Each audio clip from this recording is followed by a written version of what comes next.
Hi, I'm Paul Wheels and welcome to our AMA live stream for the 2020 Vision Hack. Us ADLINK and Intel have the hack, and we're trying to find new partners to solve industrial problems using vision as a sensor. There's some great prizes, which we'll have a look at them now. Phase 1 winners will receive an ADLINK Visi AI Developer Kit, which is a bundle of powerful hardware and software to build your prototype with. The hardware is a Smart 2 board, which is industrial ready. It has a 4GB RAM, an Intel Atom 3940 CPU, and an Intel Myriad X VPU, so plenty of power for AI vision. The Visi AI also has very intuitive software included with it, the ADLINK Edge platform, which has vision tools, and OpenVINO and Node-RED included. As a Phase 2 team member, you will also receive direct support from Intel and ADLINK whilst you develop your prototype, so don't worry about support. The final prize.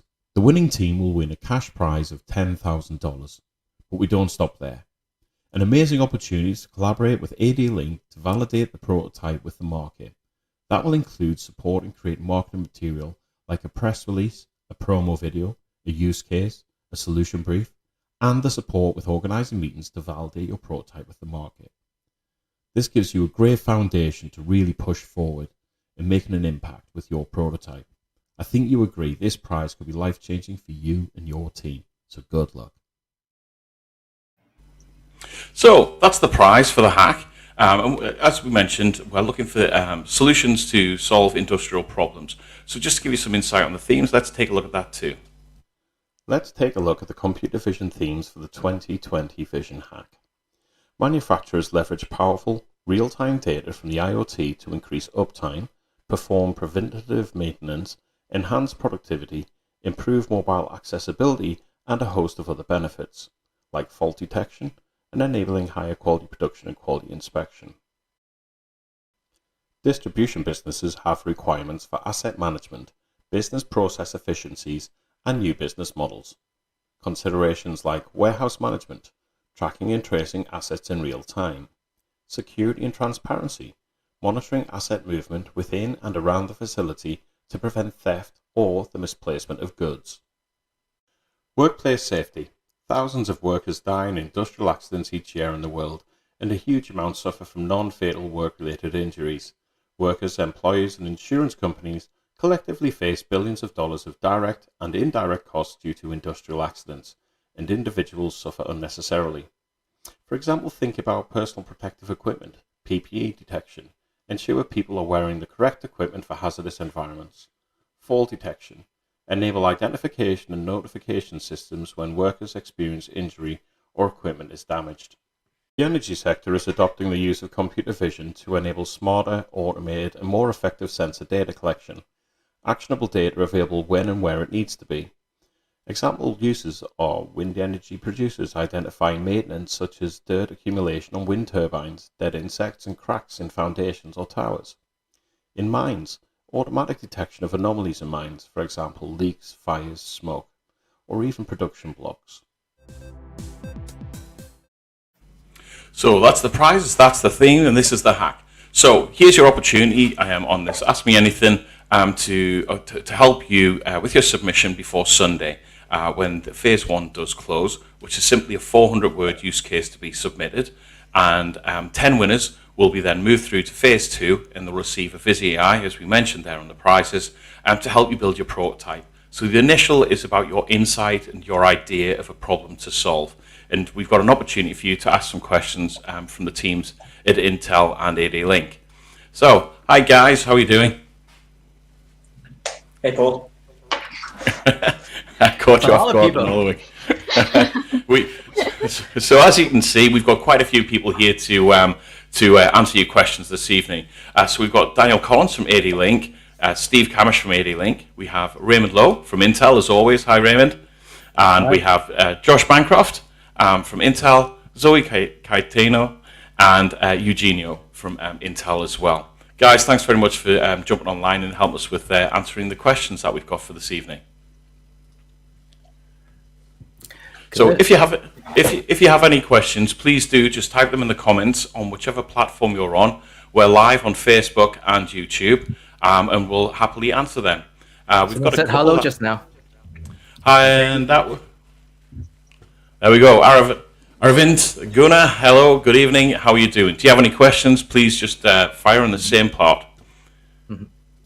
But for the delay, but we do already have questions that submitted by a lot of the participants.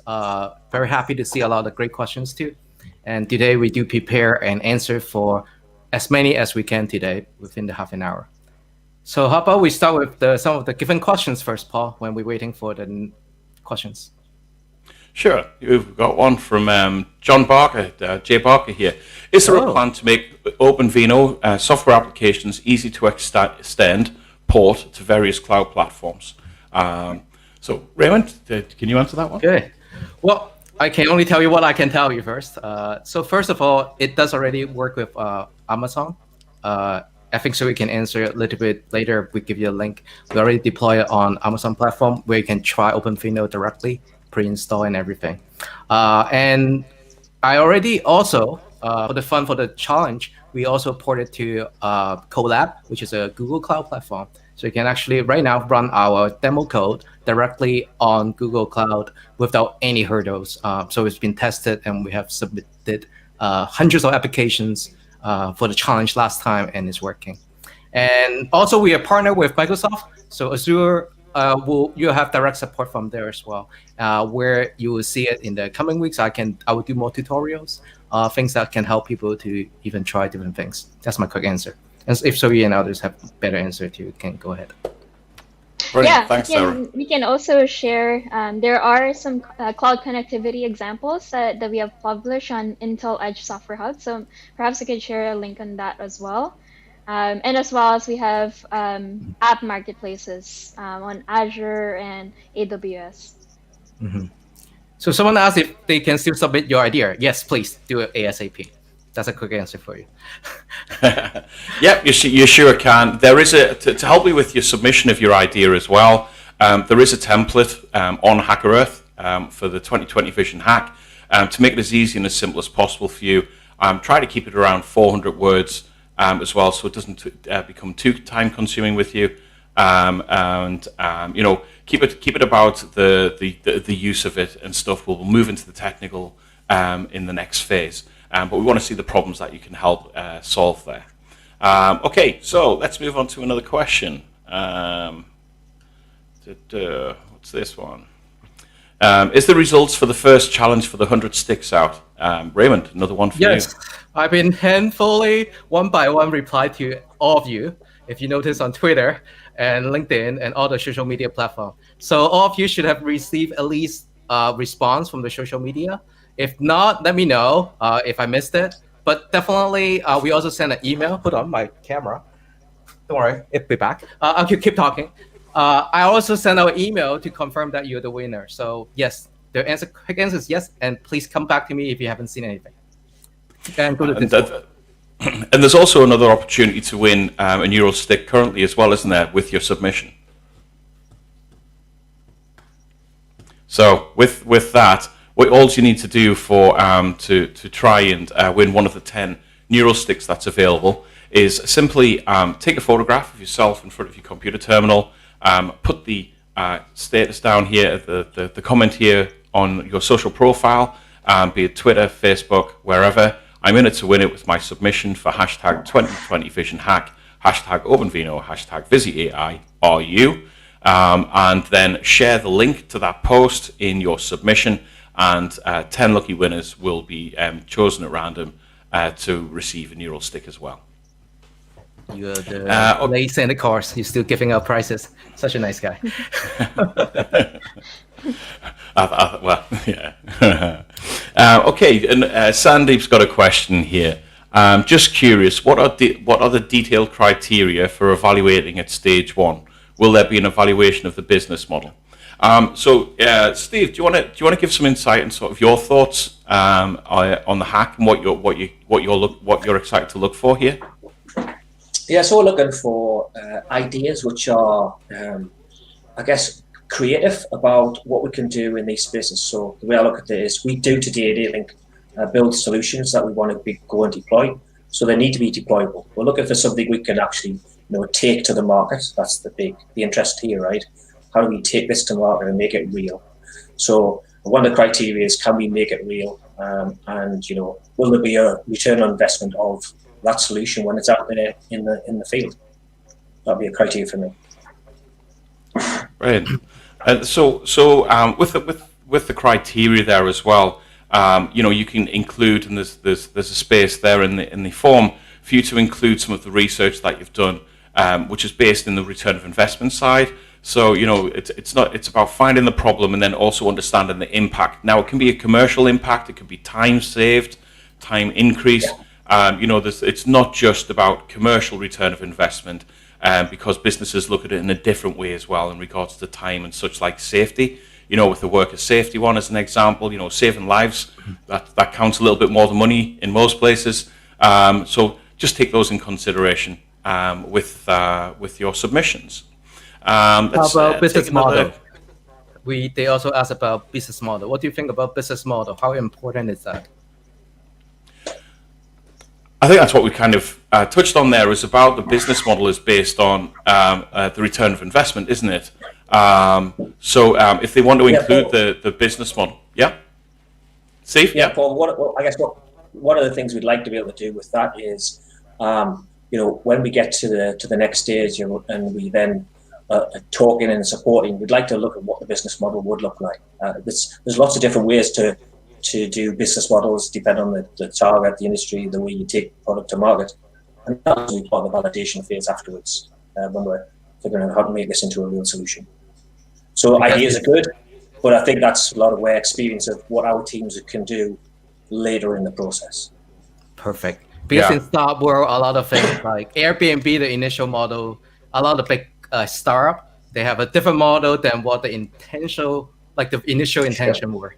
We had one was very funny. They trying to ship something, a software company. They end up making drinkable meal. And that was a real story. They have the whole different company.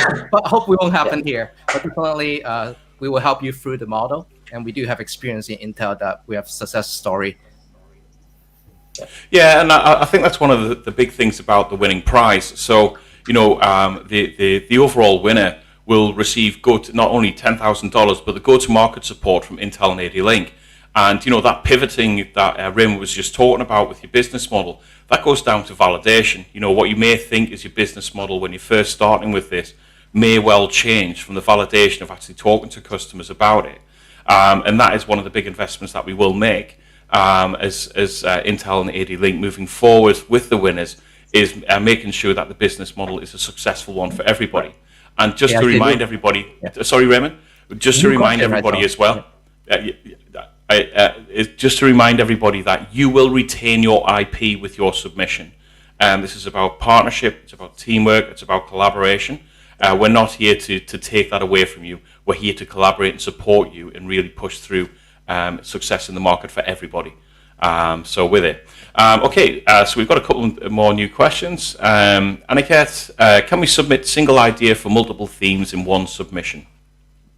The easiest way of doing that is no. Do it as separate submissions for each theme, and then it won't get lost, and it'll go through the process. We have a number of judges which are on Hackerith that we may, depending on the volume that we have, we may base it down onto the themes and the experience of the judges that we have on there. Okay, I've got another question here from Prasanth. What if my idea needs some specialized hardware like a drone or a vending machine? Okay, so for moving into phase 2, it will be about building the model and using the Visi AI device that you receive to build that prototype on, and that's running the data through. Remember, this is using vision as a sensor and using the applications with it. If you were looking at potentially using that with a drone, for example, in energy, I can think of an example where you would want to be using the drone to be checking the paint levels or bugs that are on, or maintenance, repair, so on and so forth, then we would not be supplying the drone. That would be down to you for supplying that. However, go on, Raymond. So if you're using special hardware, oftentimes there's a lot of data in the market. Let's say for drone, there's a lot of flight records people recorded. So there's a lot of simulation people have done. So I can help you to direct you to some of the data, because oftentimes you may need data to validate your work. I can provide that, especially on the research side. So don't worry, we will find a way. That's my answer. And usually we can go for simulations first. So actually, is that one of the things where if people are struggling to collect, to get some video footage or data, is that something we can help them with the discourse forum? Raymond? Sorry, I didn't hear. I missed that. So if people are looking for data to consider their project on, is that something where they can be asking questions and getting support on our Discord forum? Exactly. The Discord, you can ask me anything as well. So after this, you can follow up with us. I'll be moderating that forum, and then I can give you some of the pointers. For example, you're looking for depth sensor data, already provided a link just yesterday. So you will see more of those coming up for you. Brilliant, thank you. Okay, we've got another question come through. What problems are there in the energy sector to consider? Would anybody like to take that question?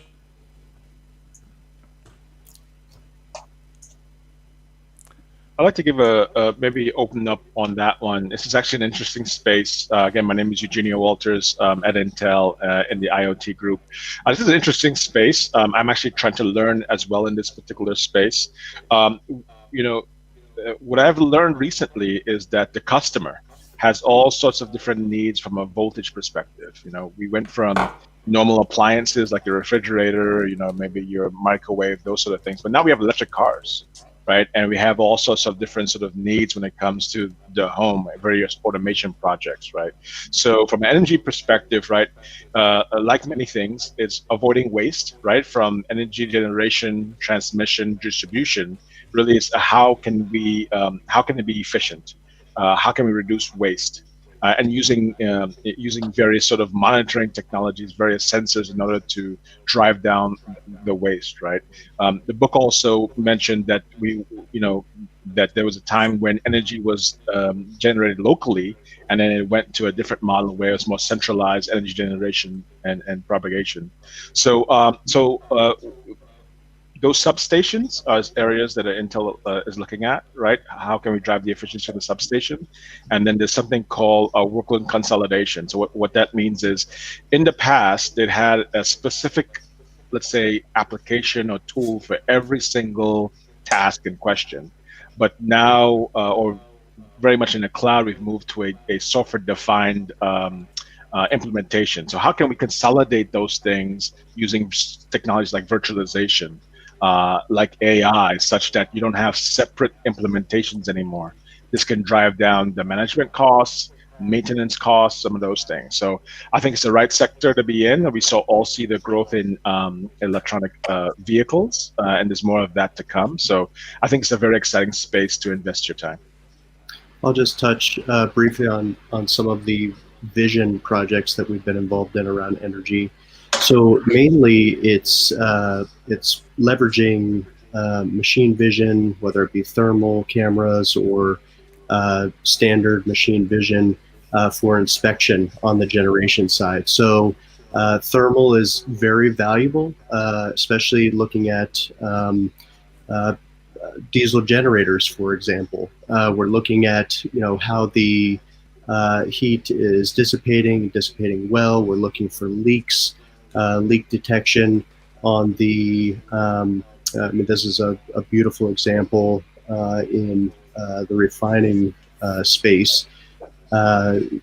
So leveraging, drone technology and camera technology to actually do quality inspection or fixed brake inspection is very valuable.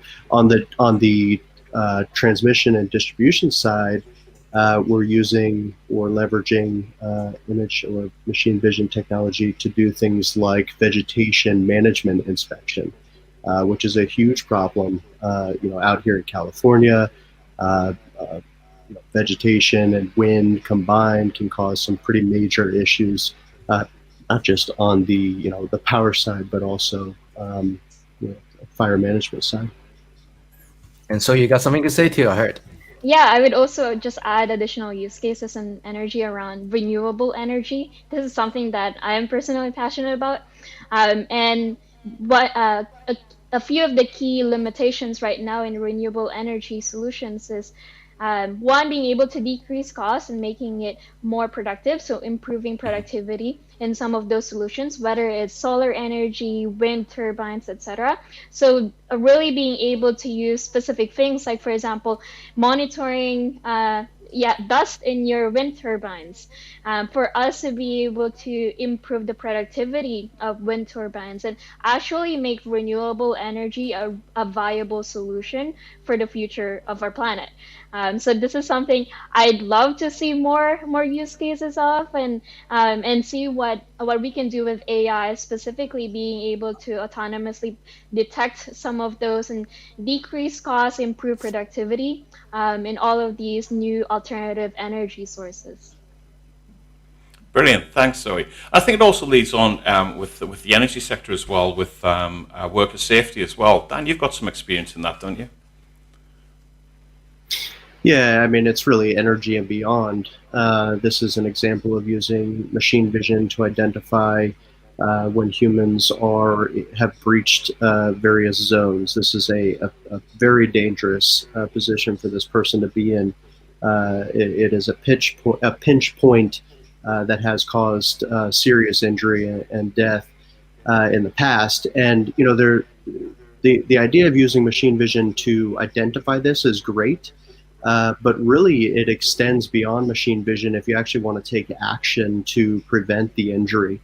For that previous example, so you'd use machine vision to identify when a zone has been breached, and you'd use more traditional IoT to then take an action and stop or e-stop the roughneck from actually moving when someone's in that pinch point. And that's really, I think, what is so exciting about this space is leveraging machine vision with traditional IoT.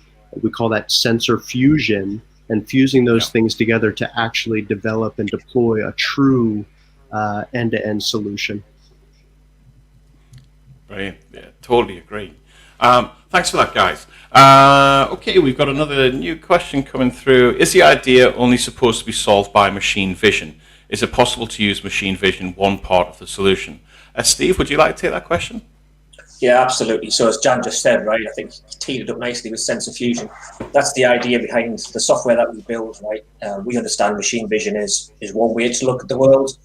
We also have so many other sensors that can add to that data set to allow you to make the right decision, or indeed be part of the result where you trigger e-stop a machine or whatever. And we built a number of solutions. We do that as part of ADLINK Edge, and if you get a busy eye, you can look at that and see how we've done and provided some ways to do easy decision making.